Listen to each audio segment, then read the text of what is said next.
Weapon metas are constantly shifting, and with the mid-season update behind us, new weapon types are quickly rising in popularity. So today, we'll be showcasing the top 5 primary, special, and heavy weapons in the current sandbox, but with a catch. We can't have more than one of each weapon type on this list. As much fun as it would be to talk about 5 different rocket launchers, the goal is to showcase top-tier weapons regardless of your playstyle. I'm Above, and if you enjoyed today's video, a like and subscription would be greatly appreciated. Now, let's get into it. Kicking things off, we have our top 5 primary weapons, and we'll be getting the list started with submachine guns. SMGs have been dominant for quite some time now, and could honestly fill up most of the top 5, which is another example of why we implemented these rules. Funnel Web is by far the most popular SMG this season, and while I do think it's incredibly strong, Volatile Flow has heavily skewed its usage rates. And though Funnel Web is consistently good, and arguably the strongest SMG in Season of Defiance, the Ikelos SMG reigns supreme for me. This aggressive frame submachine gun has been a fan favorite since its introduction all the way back in Warmind, and although it no longer annihilates entire rooms with Warmind cells, it does have a nasty set of ad clear perks in Feeding Frenzy and Volt Shot. Proc Volt Shot once, and this weapon turns into a whirlwind of death. And if you're not a fan of this perk, it's got you covered with Frenzy in the damage slot as well. This weapon is incredible no matter the seasonal artifact mods, and though we only have room for one SMG on this list, there are tons of amazing options out there, including the likes of the Funnel Web, Mida Mini Tool, Unforgiven, and Submission. Next up, we have auto rifles. ARs haven't been meta since their nerf during Season of Arrivals, but with the 25% damage buff they received during last week's patch, they're actually pretty insane now. There are several autos to keep an eye out for, but Rufus's Fury takes the top spot for me. This auto rifle comes from the Root of Nightmares, and comes with 2 of the best perks in the game, with Demolitionist in Column 3, and Frenzy in Column 4. We're not only speeding up our grenade regen to feed top-tier utility like Fusion and Shackle grenades, Frenzy also provides a 15% damage bonus with boost to weapon handling and reload speed as well. And if it couldn't get any better, this is just one of a handful of strand weapons in the game at the moment, which means you can swap out Frenzy for something like Hatchling if you're looking to optimize your strand builds. This weapon feels incredible to use, is fully craftable, and absolutely shreds now thanks to the buff. Honorable mentions include the Amit AR2, the Last Breath, Sweet Sorrow, and Gnawing Hunger. Hand cannons are next on our list, and there are several incredible options to choose from, including the likes of Zauli's Bane and the Nation of Beasts. With that said, nothing tops the Fatebringer for me. This iconic hand cannon takes what Zauli's and Nation do well, and combines them into a single ad-killing machine.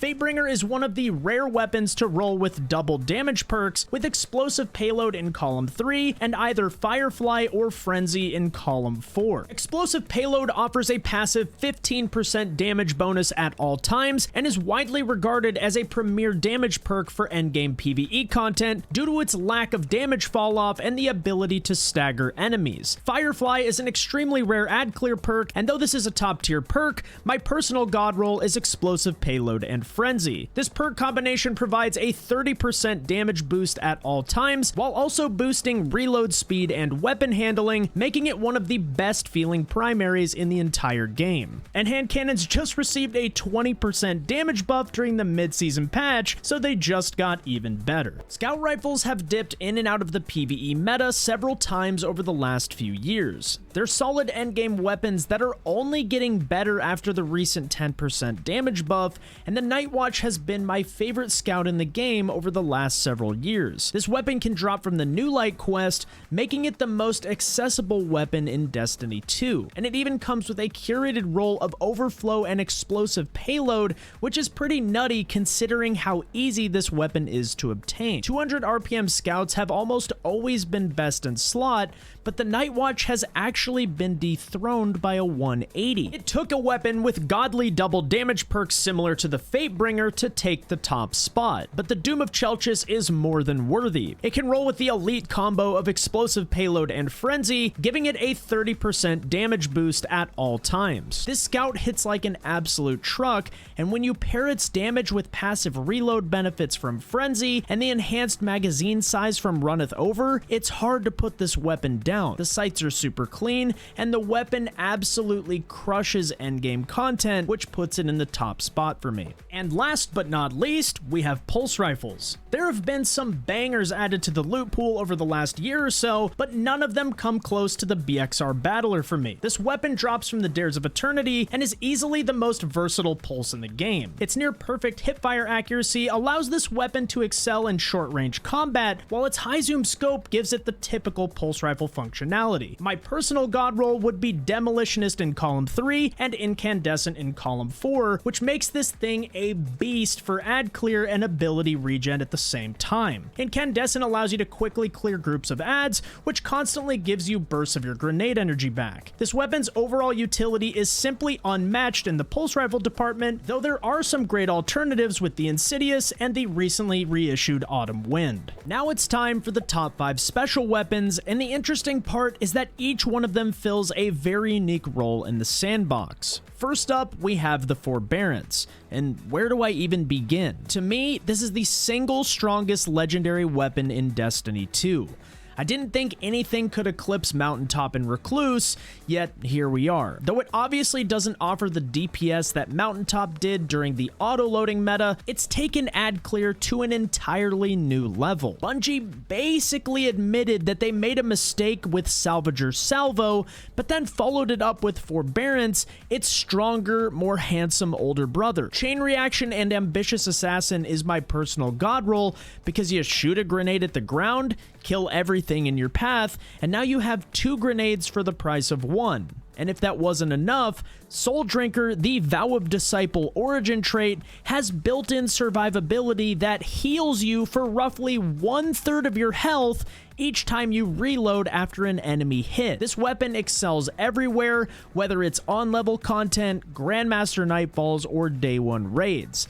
This is what raid weapons should feel like, and right now, this is easily the best ad clear weapon in the game. Honorable mentions include the Ignition Code, Lingering Dread, Explosive Personality, and Salvager's Salvo. Next up, we have sniper rifles, and like scouts, snipers have been in and out of the meta several times throughout D2's lifecycle, but it's been a while since legendary snipers were the meta in PvE. After all, it's tough for a single target special weapon to compete when weapons like Forbearance, Witherhoard, and Arbalist exist. It takes unique long-range engagements for snipers to shine, especially right now when they can't one-shot most enemies in underleveled content. With that said, there's one sniper that has been able to compete thanks to its high damage and outstanding mag perks, and that is the Succession. This aggressive frame sniper comes from the Deepstone Crypt and rolls with Reconstruction in column 3 and either Firing Line, Focused Fury, or Recombination in column 4. This thing consistently one-shots red bars,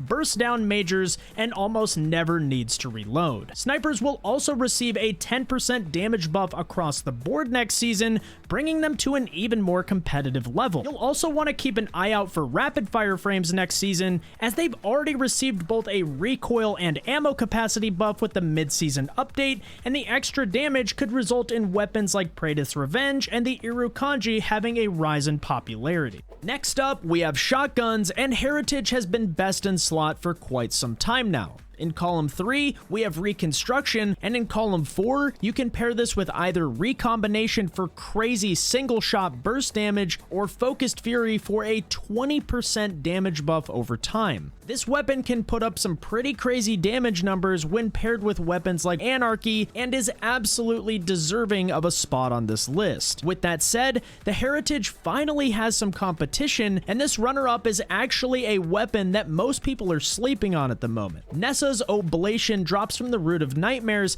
and not only dethrones the first in last out, it actually has a lot of the same perks that the Heritage does. In column 3, we have Reconstruction, and in column 4, we have Focused Fury, Vorpal, and Frenzy. But it does offer crazy utility with roles like Repulsor Brace and Destabilizing Rounds, which is something completely unique that we haven't had in the game before. Kill something, make surrounding ads volatile, and proc overshields for survivability. With this weapon, you still get solid damage, but you also have some crazy build potential that we may just do a video on in the near future. Heritage takes the top spot here, but Nessa's is definitely a weapon worth crafting. Next up, we have fusion rifles, and my current favorite is the Riptide. This weapon has access to both autoloading holster and chill clip, and while other fusions can utilize similar roles, Riptide is the only rapid fire frame that contains these two perks, allowing it to proc the slow and freeze effects faster than any other options. The slow can disrupt overloads,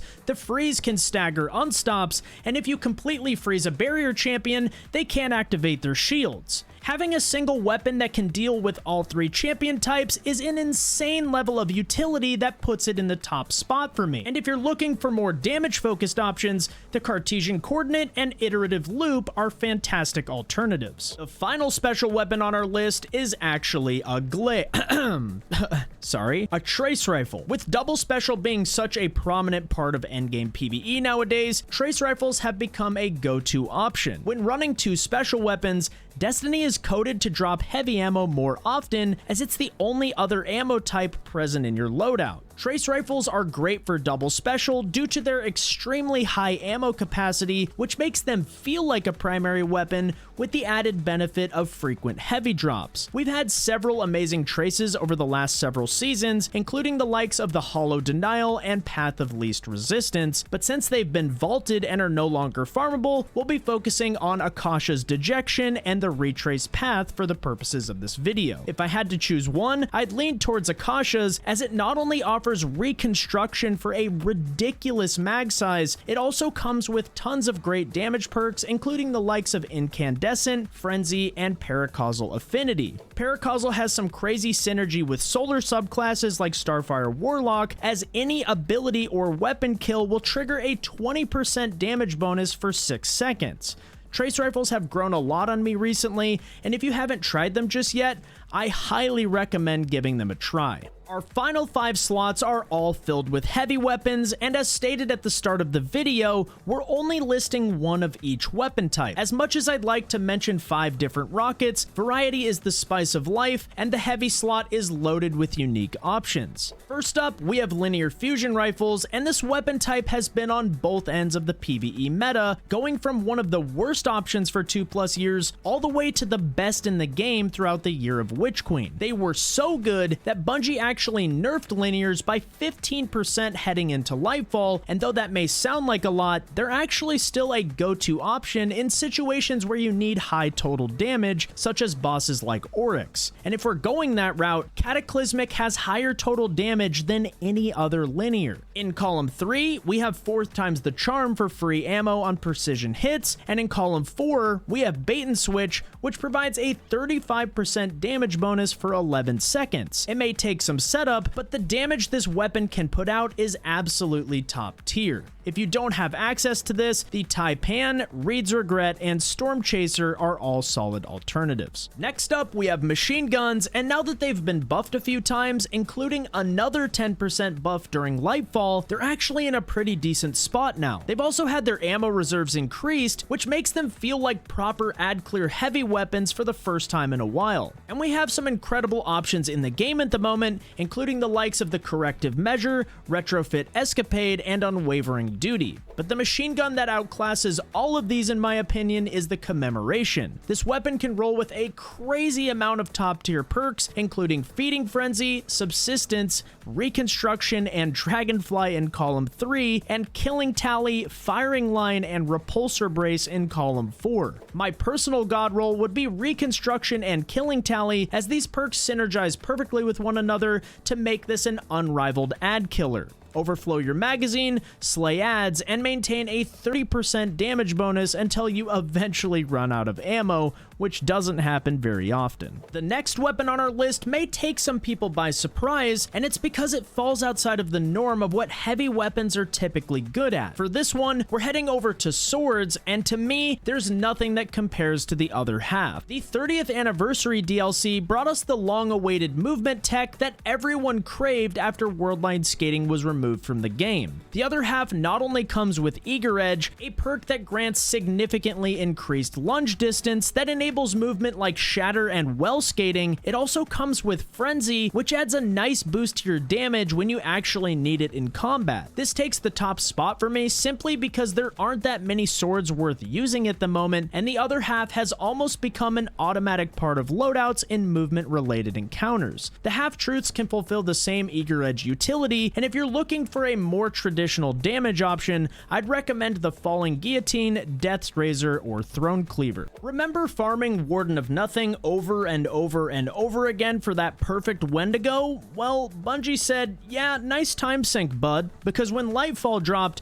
they brought us a highly accessible, fully craftable carbon copy of Wendigo in the Regnant, except this one can get enhanced perks, so it's inherently better. Though grenade launchers haven't been meta since the autoloading days, they did receive a hefty 20% damage buff in Lightfall, which has helped make them somewhat competitive again. GLs are one rocket nerf away from becoming the go-to burst DPS option, and the Regnant is a weapon you should have ready should that day ever come. This weapon can roll with autoloading and explosive light, or more ad clear focused perks like repulsor brace and destabilizing rounds. We never know where the PvE meta will shift, and this weapon has both top tier damage and utility roles like we discussed with the Nessa's Oblation earlier in the video. If you don't have one of these, you can farm it in the Defiant Battlegrounds playlist and acquire red borders at the Hollow Projector. And last but not least, we have rocket launchers, the current DPS kings. Rockets have extremely high burst damage, total damage, and with the perk autoloading holster, can easily be paired with weapons like Izanagi's Burden and Witherhoard to send your DPS numbers through the roof. Though Hothead was basically a meme when it was released,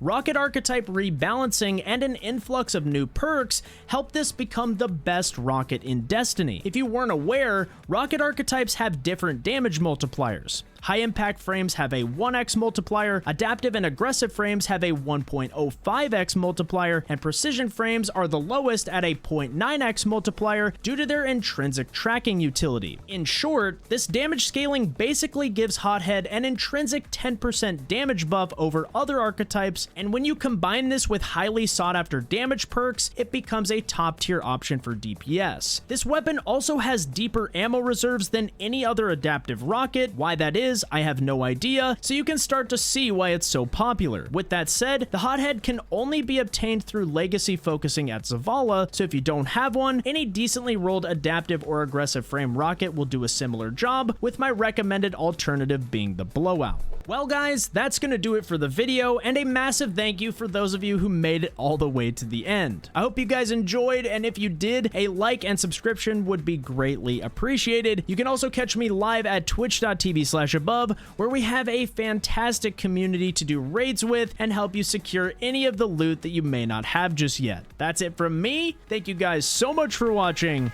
and I'll catch you next time. Peace!